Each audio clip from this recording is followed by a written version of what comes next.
Radio WAPS 1180 AM.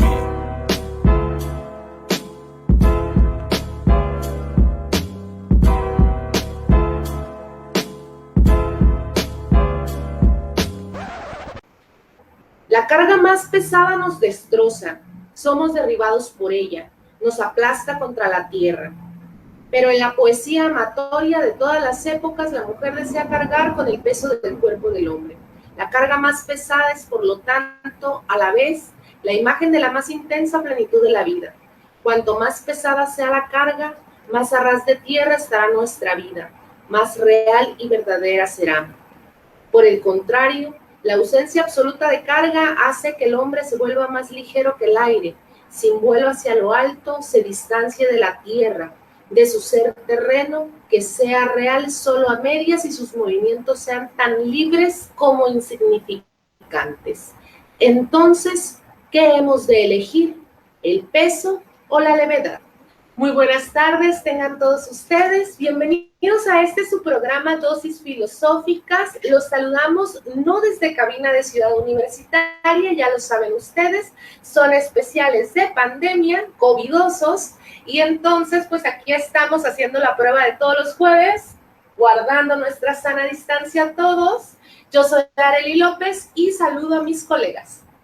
Muy buenas tardes, mi nombre es José León, sea bienvenido. Muy buenas tardes, tengan todos ustedes. Mi nombre es Italia Silva y un gusto estar otro jueves más con ustedes. Y este jueves además estamos de manteles largos porque la temática filosófica que vamos a abordar el día de hoy es la temática de la dualidad. Y para este tema tenemos el honor de tener entre nosotros al doctor Humberto González Galván. Humberto es parte de la Academia de Filosofía de la Universidad Autónoma de Baja California Sur. Tiene una amplia trayectoria al interior de la misma, de nuestra máxima casa de estudios, y además este tema de la dualidad es uno de sus grandes temas e intereses durante los años. Es el que nos hace sentirnos privilegiados.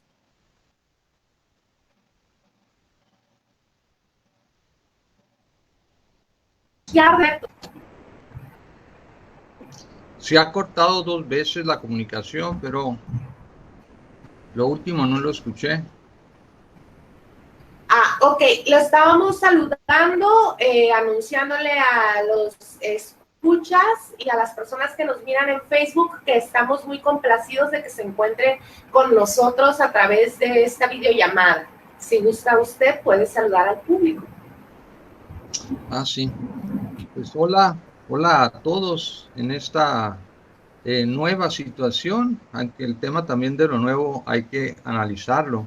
Se ha hablado de una vuelta a una normalidad pero distinta a la anterior, entonces pues se habla de normalidad nueva.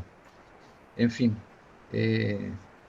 pues en esta nueva situación, ¿verdad?, de normalidad nueva, pues aquí estamos, ¿no?, esforzándonos por pensar lo que está sucediendo, porque la filosofía es esto también, y más bien esto sobre todo, pensar lo que está sucediendo en nuestras vidas, en el mundo, como seres humanos, como humanidad, reflexionar en todo esto y pues ver qué alternativas hay.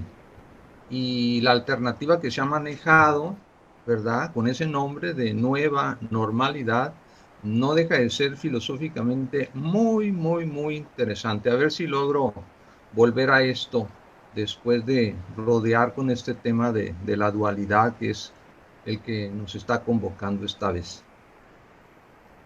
Saludos a todos. Claro que sí, muy gustosos, muy gustosas de estar aquí con usted platicando acerca de esta temática de la dualidad, porque bueno, pues la remisión es inmediata. Creo que como humanos, desde que comenzamos a ser formados, escuchamos estos binomios, ¿no?, de bueno, malo, día, noche, frío, calor, ¿no? Y conforme vamos creciendo, pues se va de repente sofisticando, pero sin duda alguna este tema de la dualidad se encuentra tanto en los temas de la cotidianeidad y en los aconteceres como en los más sofisticados sistemas de categorización, ¿no? Que el pensamiento de Occidente y de otros también, de otras formas de pensamiento, de otras culturas, han impreso en la existencia humana.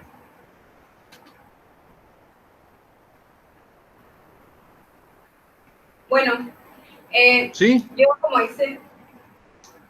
Perdón, ¿va a decir algo, doctor? no, escucho cuando ustedes digan. Ok, bueno, para entrar un poquito en el tema, en la tarea que yo hice, encontré que el psicólogo suizo Carl Gustav Jung estudia esta idea de dualidad, en que el ser humano vive en una contradicción continua. Esto es que la dualidad es una manera de percibir el mundo, pero que el problema está en que en el momento en el que aceptamos algo, relegamos a una sombra, relegamos lo otro a una sombra. En el momento en el que empezamos a negar, aceptar o rechazar, es el momento en el que la dualidad se vuelve un problema.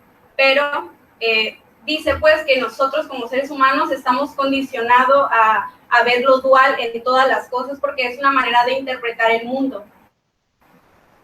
Y de hecho, con esta como predisposición, diría yo, de ver las cosas como dos, tanto por ciclos de día y de noche, y de considerar, por ejemplo, esta polémica que es muy común en alguien que quiere acercarse un poco a la filosofía, esta idea de si somos buenos o malos por naturaleza, que ahí está esos dos valores, lo bueno y lo malo, y que es una idea muy común, y que estas lentillas, estos ojos con los que vemos el mundo, en el que todo es dos, también aparece problemático, porque no solo hay una forma de ser dos, porque puede ser dicotómico, que es la palabra, donde una cosa comprende la otra. El ejemplo visual más claro que tenemos es el yin y el yang, donde una cosa no puede existir sin la otra, pero también pueden ser dos, siendo que se puedan repeler, como contrarios. La gente dice los contrarios se atraen.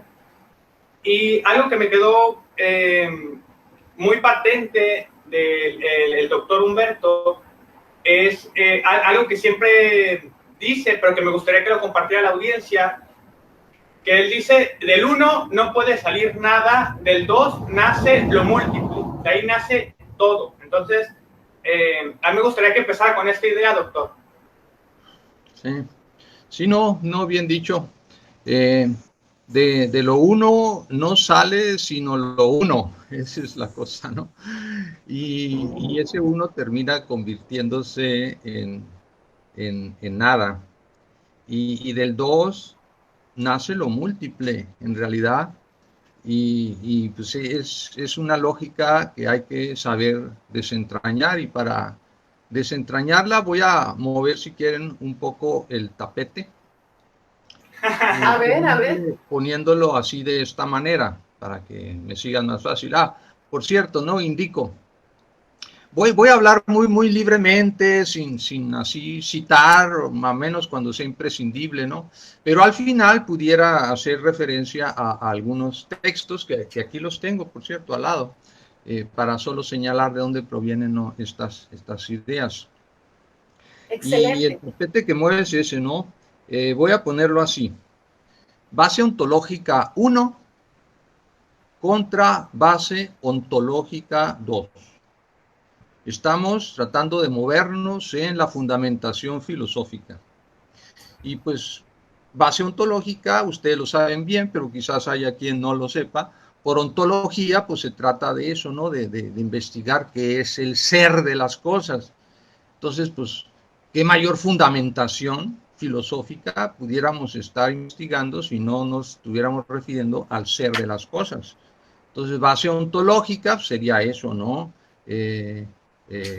Y base ontológica 2 sería pues estar apostando por la fundamentación de todas las cosas desde el 2, más que de dualidad, ¿eh? Ahorita vamos a hablar así solo de 2. Y de entrada estaría planteando la siguiente tesis. La base ontológica 2 conlleva el pluralismo en todos los sentidos, mientras que la base ontológica 1 conlleva al pensamiento único. Esa es otra manera de decir lo que tú señalaste hace rato, ¿verdad?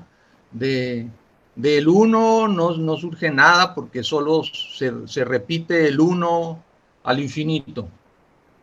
Del 2 surge todo porque pues, la multiplicidad es la que hace y colorea a la realidad toda. Todos somos distintos, todos nos movemos por el mundo, compartiéndolo con multitud de seres, no solo seres humanos, sino animales, cosas de todo tipo, ¿no? Desde la naturaleza, los ríos, las lluvias que nos están tardando en este año. La pandemia es una de las cosas también que nos están aconteciendo. Entonces, todo esto solo surge desde una reflexión ontológica del tipo 2. Se nos ha hecho pensar, se nos ha hecho creer que la filosofía nace en Grecia, por ejemplo. Eso ya de entrada es una tesis que se sustentaría en una base ontológica 1. ¿Qué pasa luego con la filosofía? Bueno, pues se vincula al cristianismo. Y tenemos toda una forma de filosofar que sigue ese camino. Filosofía más cristianismo. Tenemos el periodo medieval en Europa, ¿no? La aliada a la filosofía, a la iglesia. Por otras circunstancias sociales, políticas, económicas, la modernidad y el capitalismo nacen juntos. Entonces, esa filosofía que nace en Grecia y que luego se alía a la iglesia, termina aliándose a los empresarios. Y todas las formas de pensar filosóficas se vuelven positivas. Estamos llenos de positivismos, las ciencias se desarrollan, pero aliadas a su vez con la técnica, y eso ya de entrada debería de parecernos sospechosos. ¿Cómo es que la filosofía termina aliándose con los empresarios por la vía del desarrollo tecnológico? Pero eso es lo que se nos ha hecho creer, que la filosofía ha seguido una dirección en detrimento de otras direcciones posibles. A eso le estoy llamando ahora pensamiento único, porque ha sido un solo camino. Ese camino empezó en Grecia, según, ¿verdad? Esta forma unidireccional de ver las cosas, empezó en Grecia cuando los filósofos griegos renegaron de los mitos. Y entonces tenemos ya trazado desde el principio el camino único que va a llevar a la alianza de actualmente, ¿verdad?, los filósofos con los empresarios. Bueno, muchos. Pero estoy dando un ejemplo así muy, muy general de lo que sería el pensamiento único, sustentándose en una base ontológica 1.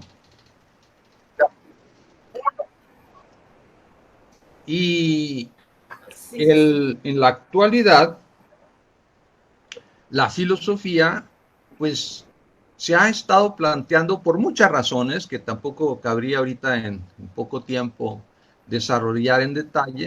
Pues la filosofía se ha estado desplegando de muchas maneras, y esto ha llevado a algunos filósofos a plantearse que hay que partir prácticamente de lo contrario. No hay que partir del uno, sino que hay que partir negando al uno, al no ser de lo uno. El uno consiste en un no ser. Del uno no se puede partir, precisamente, porque a lo que nos llevaría a este seguirnos viendo en el espejo el propio rostro. Entonces, si no se parte del uno, porque tenemos casi como postulado el no ser de lo uno, entonces, ¿de qué vamos a partir? Pues vamos a partir precisamente de la diversidad, de lo múltiple. Entonces, partir de lo múltiple, si se reflexiona analíticamente, llega a una especie de corolario lógico, ¿verdad? Que indica que entonces lo que es el 2. Si estamos partiendo del no ser de lo 1, por las razones que dije, y estamos partiendo de la multiplicidad de las cosas todas, lo reflexionamos analíticamente y resulta que estamos sustentándonos en una base ontológica 2. Y las cosas tienen ahora consecuencias muy distintas a las que les tracé hace rato en ese recorrido rápido de Grecia a la actualidad. ¿Qué pasa ahora si partimos de lo múltiple? Pues pasa ahora una consecuencia, por ejemplo, estética. Desde el pensamiento único, la belleza solamente se pone de manifiesto en el arte. ¿En cuál arte? Bueno, en el arte que está en los museos, en el arte de la historia del arte y la artesanía, por ejemplo. Pues no tiene que ver con esa idea del pensamiento único que señala que lo bello solamente es aquello que está en el Guggenheim o en el Prado y que cuesta tanto porque los expertos dicen eso. No. Una base ontológica 2, una de las consecuencias de la base ontológica 2, una consecuencia estética de esto, es que en la artesanía la belleza se pone de manifiesto tanto como la belleza que se pone de manifiesto en un cuadro de Goya o en el de Van Gogh o en el de quien ustedes quieran. Entonces son manifestaciones simplemente distintas de la belleza y múltiples. Entonces ya es otra situación. O otra consecuencia, en este caso política, por ejemplo, de la visión 2, es que el neoliberalismo económico basado solo en el mercado es una posibilidad, entre otras, ¿no?, de economía social. Pero ya no es la que todos los países tienen que asumir unidireccionalmente, porque eso sería otra vez estar sustentándose en una base ontológica 1 y en el pensamiento único que indica que el progreso y el desarrollo solo van por ahí y no van por ningún otro lado. Un pensador, bueno, dije que no iba a decir nombres, pero solo así de pasada para señalarlo, ¿no? Hegel es un ejemplo muy expreso y contundente del pensamiento único. Es claro lo que él indica en su filosofía, ¿no? El espíritu solamente progresa en este sentido y aquello que no se adhiere a este sentido, pues está retrasado, ¿no? Se puede, y desde ahí hace todos sus juicios, estéticos, lógicos, políticos, es teólogo, entonces religiosos también. Y, bueno, por ejemplo, los pueblos originarios, ¿no? Este también es otra consecuencia de una consecuencia consistente con el hecho de partir de una base ontológica 2. Los pueblos originarios no son pueblos cuyas prácticas culturales sean menores que ninguna otra práctica cultural de cualquier país de los llamados civilizados. Por ejemplo, su medicina, su forma de curar es tan pertinente, por decirlo así, como cualquier forma de curar basada en la tecnología de un país de los llamados del primer mundo o civilizados, o que el pensamiento único pone en la cúspide del progreso cultural. Entonces, partir de una base ontológica 2 revalora las prácticas médicas de los pueblos originarios, y junto a eso, pues muchas otras prácticas, sus prácticas de cultivo, sus saberes, todo se nos pluraliza. Y por eso el pensamiento filosófico, fundamentándose en una base ontológica 2, se alía perfectamente bien con todo lo que se llama también en filosofía el pensamiento decolonial, porque lo que hace el pensamiento decolonial en el área política principalmente, pero no solo en el área política, es esto, ¿no? Indicar que el pensamiento único es una forma de colonialismo espiritual, por decirlo así, de manera muy, muy general. Mientras que todos aquellos que resisten de alguna manera a ese pensamiento único, tienen que empezar por decolonizarse espiritualmente. Y creo que con esto ya abrí boca de manera suficiente para empezar. Y les aviso, muchachos, porque tenía ese problema desde el principio, solo tengo 15% de carga en este celular. Entonces, si de repente me quedo a oscuras, será por eso, ¿eh? No. No, pues serán Pues los 15% de carga más preciados de toda la semana, ¿verdad, chicos?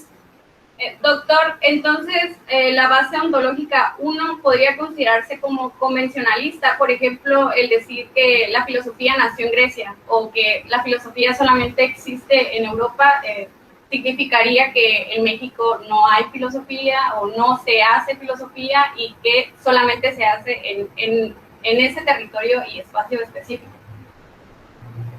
Así es, el pensamiento único pone en la base de las cosas, por ejemplo, pues eso, al uno, incluso se ha hecho, ¿no? Al uno, o a la esencia, por ejemplo, a la esencia, a la sustancia, a Dios, a la naturaleza. Y como un ejemplo de pensamiento 2, de base ontológica 2, está un filósofo, bueno, lo nombro también porque sí directamente y es muy claro en él, ¿verdad? Byung-Chul Han, un filósofo surcoreano que estudia en Alemania y que ahorita está haciendo cosas fabulosas en el análisis de nuestro presente. Tiene escritos y charlas sobre lo que está ocurriendo en el mundo ahora con esto de la pandemia. Bueno, él, en lugar de esencia, que sería un síntoma, ¿no? Quien hable de la esencia, como Hegel, y de ahí pretenda sacar todo y hacer de manera unidireccional las cosas, en lugar de hablar de esencia, Byung-Chul Han habla de ausencia. Y eso lo hace para caracterizar las formas de pensar Zen, la filosofía oriental.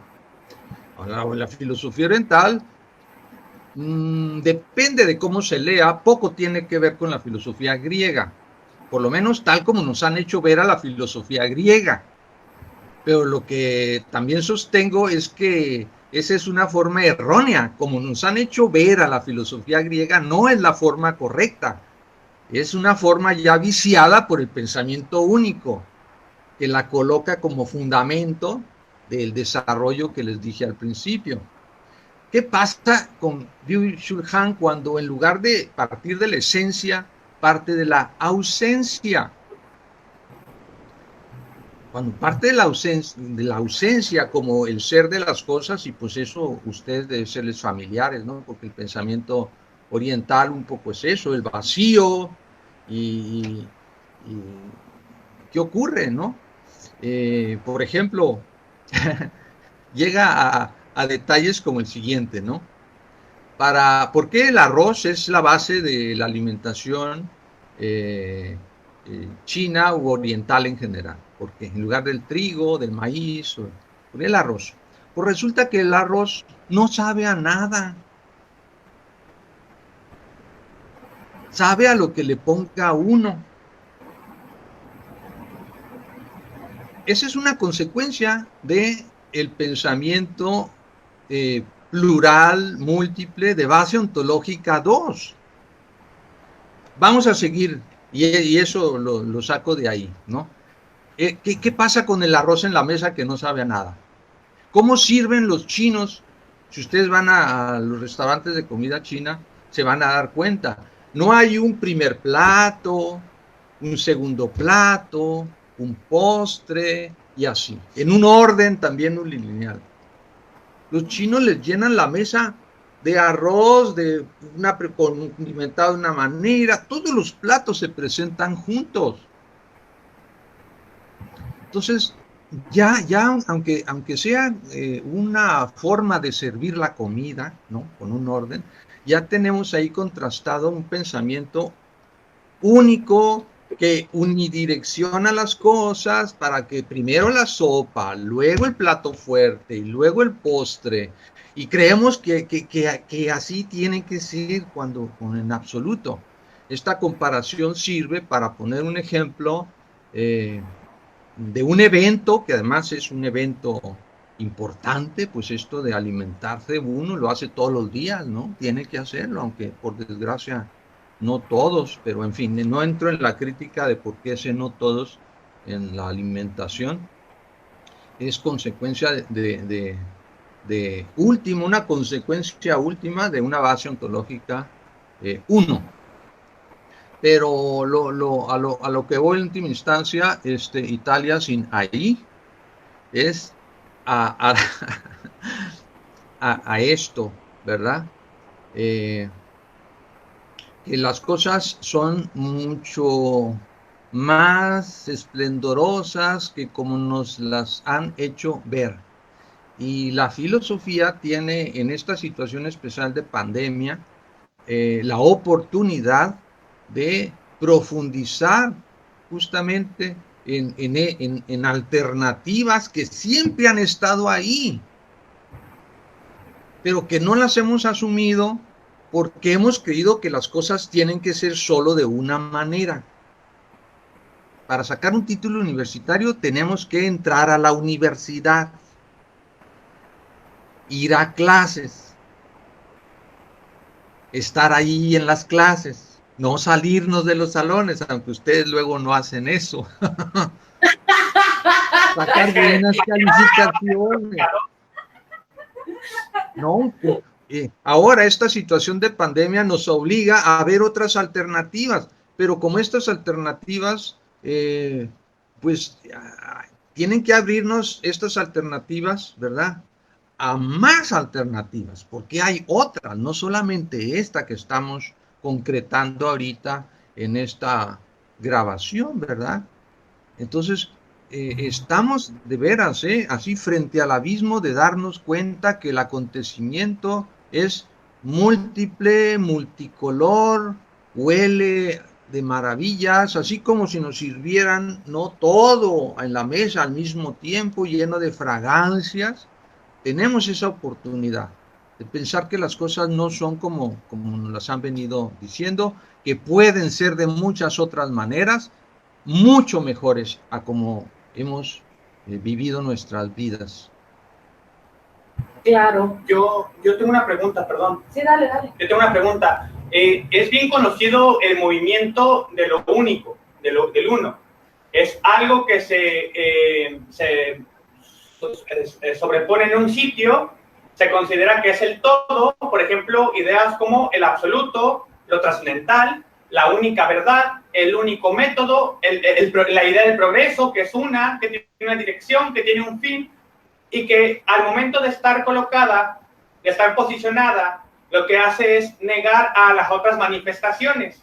Es decir, como usted decía, del arte, de lo bello, también como la verdad, otros métodos de acceder al saber o al conocimiento son negadas. Entonces está lo verdadero, lo real, y está lo subalterno, o lo que no es esto que sí queremos y que se posiciona en todos lados. Ese es más o menos el movimiento de lo único. Mi pregunta es, ¿cuál es el movimiento de lo múltiple, del dos? ¿Cómo interactúa con sus múltiples manifestaciones? ¿Cómo se reproduce? ¿Cómo se dispersa? ¿Cómo tiene alcance? Sí, sí, aquí qué bueno que lo preguntas también, porque es algo que estoy también explorando, ¿verdad? Porque me parece que tenemos en Mesoamérica, en los pueblos originarios de acá, de este continente, prácticamente en todos, tenemos símbolos filosóficos que representan muy bien a esta base ontológica 2. El dios central, el más importante del pueblo náhuatl, pero después si vemos en mayas o si vemos incluso en otras deidades de pueblos originales de lo que ahora se llama América, o Abya Yala, como también se le conoce, una palabra de los mismos pueblos originarios, tenemos a Ometeotl. Ometeotl es un dios 2 y es el dios principal de la cultura náhuatl. ¿De qué está hecho ese dios? Está hecho de dos. Uno es mujer y otro es hombre. Ometecutli, Omecihuatl. Pero, ¿qué es cada uno de ellos? Cada uno de ellos no es uno. Ometeotl es Dios 2. Está hecho de dos. Uno de ellos está hecho es Ometecutli. Pero Ometecutli es el señor de la dualidad. O sea, el 2 también. Y Omecihuatl. Omecihuatl es la señora de la dualidad. Ometeotl está hecho de un hombre que es 2 y de una mujer que es 2. Todo lo que esta base ontológica produce sigue multiplicando al mundo. Esto es partir de la multiplicidad. Entonces ya no hay pensamiento único. Así se reproduce. Yo para distinguir esto he usado la palabra dualéctica, que es distinta a la palabra dialéctica. Porque la dialéctica, y pues Hegel ahí es preciso en esto, ¿verdad? La dialéctica solo se reproduce a sí misma. Parte de uno, de la afirmación de algo, de la negación de algo, y de ese juego de negación surge un tercero, que es la negación de la negación, y como por arte de magia, a la negación de la negación le llama afirmación. Y ese es el camino del pensamiento único. En cambio, el camino del pensamiento 2 lo tenemos simbólicamente muy bien representado de manera filosófica en Ometeotl. Porque Ometeotl no hay manera de seguir por un solo lado. Cuando está hecho de 2, que para empezar son hombre y mujer.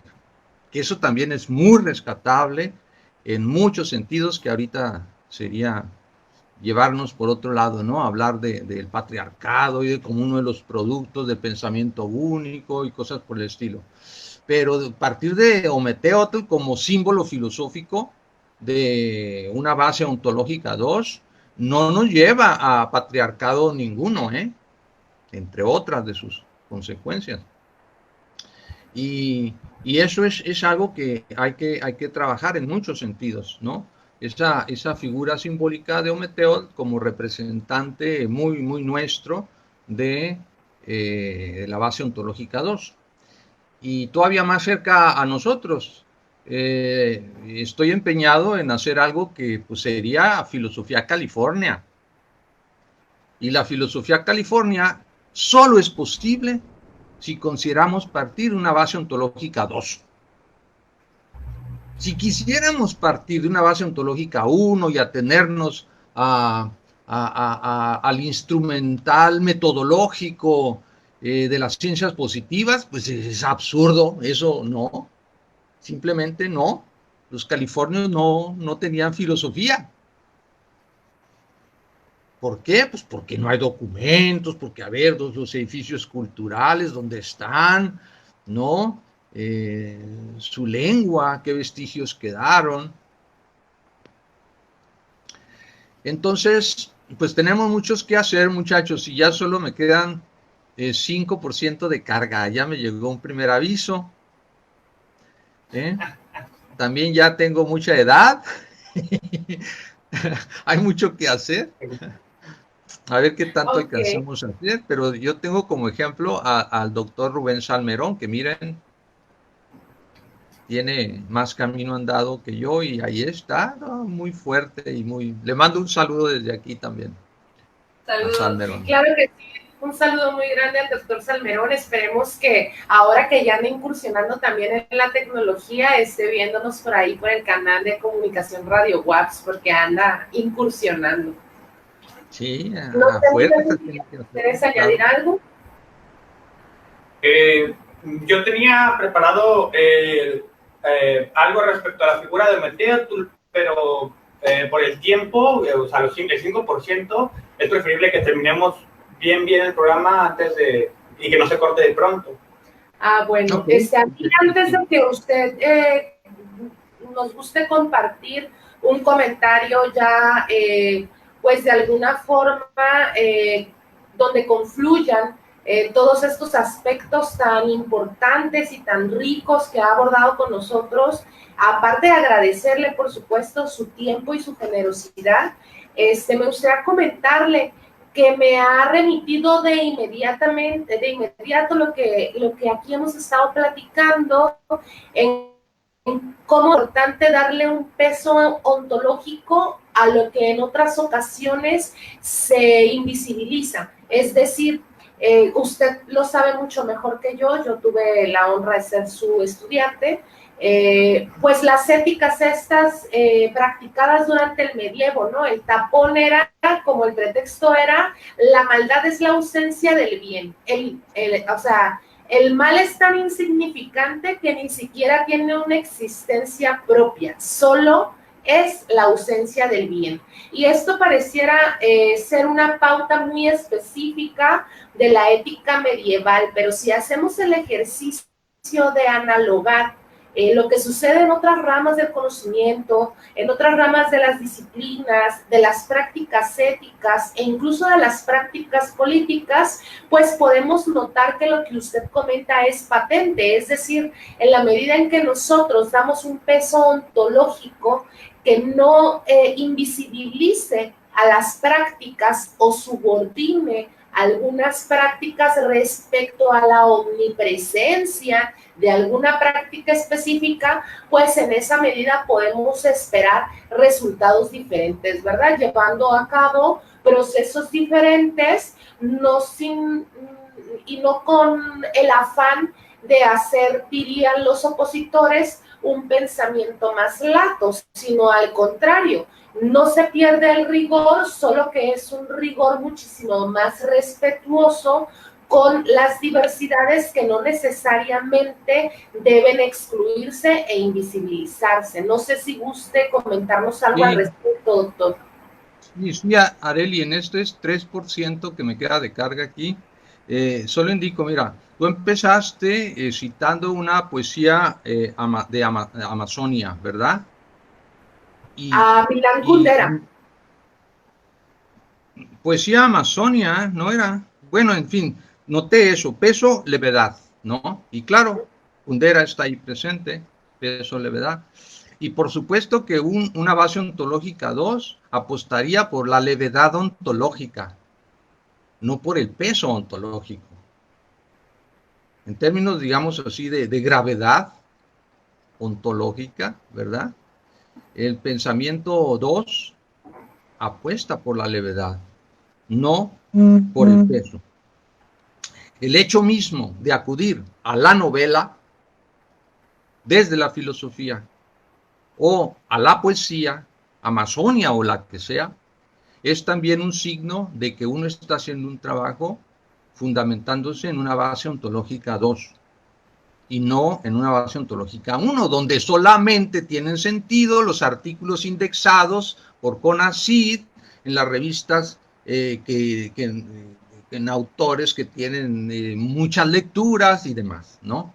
Entonces, pues esa es otra, porque tenemos que movernos así, reconociendo señales de aquí y de allá para saber qué pensador, qué filósofo está utilizando qué base ontológica y qué consecuencias saca de ello. Ustedes saben que en mis clases acudo mucho a la novela y tengo muchos trabajos sobre la novela. Kundera es a mí el que indica eso, ¿no? Que cuando incluso la filosofía, es un crítico de la filosofía, cuando la filosofía perdió el rumbo, cuando nació en la modernidad, perdió el rumbo cuando se alió con los capitalistas y empezó a pensar que el pensamiento era único y que solo la ciencia lo decía, él dice, la novela empezó a ser verdadera, auténtica filosofía. Si queremos saber qué es el ser, tenemos que leer novelas. Y pone al Quijote como la primer novela de la modernidad que explora al ser.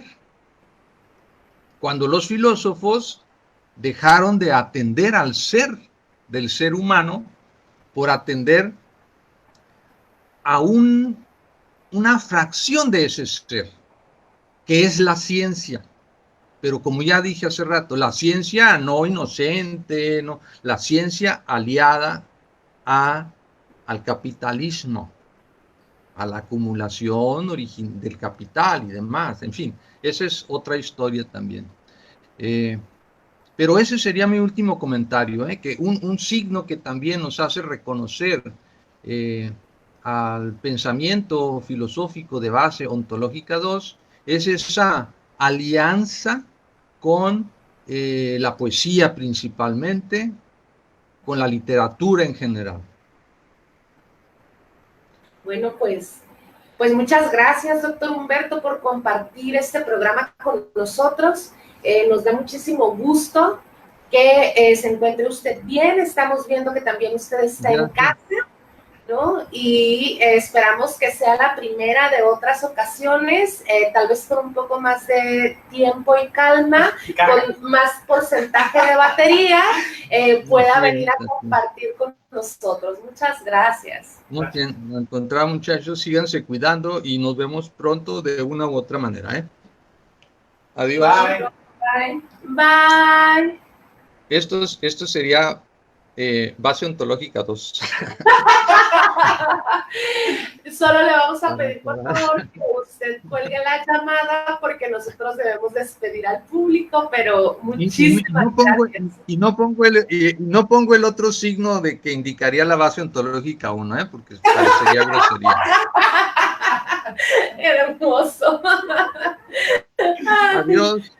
Hasta luego. Bueno, pues ahí lo tiene usted. Estuvo con nosotros el doctor Humberto González Galván compartiéndonos sobre esta temática que tanto le interesa, le inquieta y que quienes ya lo conocemos de tiempo atrás y hemos tenido la oportunidad de compartir en las aulas y en los pasillos y en cualquier lugar en el que nos haya tocado coincidir, pues esta temática inquietante de la dualidad. No sé, muchachos, si gusten añadir algo, ya nos vamos. Antes de despedirnos de nuestro amable público. Nada, pues esto solamente fue como una inclinación de lo que significa dualidad, pero el tema de dualidad da para muchísimas cosas más. Sí, y además dio pie al siguiente programa. Esto da pie. ¡Qué buena planeación tenemos! ¡Wow! ¡Qué grandes somos! El siguiente tema es el de pluralismo. Y la dualidad sirve, y ya vimos que hasta sin quererlo quizá, el profesor Humberto no estaba enterado, pero se fue inclinando también a la idea de lo plural, del pluralismo, y eso que vamos a ver en el siguiente programa. Así que no se lo pierda el próximo jueves. Yo voy a hacer ahora un reto aquí en nuestra grabación de Dosis Filosóficas. Tenemos a una preciosa, cálida, generosa investigadora, profesora, cuyo tema, uno de cuyos temas ejes es justamente el pluralismo epistemológico, la doctora Mónica Ramírez Solís. Aquí frente a la cámara la retamos, Mónica, cariñosamente, y es un reto no de desafío, sino es un reto de anímate a acompañarnos el próximo programa a través de una videollamada para que compartas con nosotras, con el joven, con el público inteligente y conocedor de Dosis Filosóficas sobre pluralismo. Bueno, eso fue todo por hoy. Muchísimas gracias. Esto fue Dosis Filosóficas. Chao. Gracias. Adiós. Ay, yo no tengo que cortar, ¿verdad? Bueno, adiós a todos.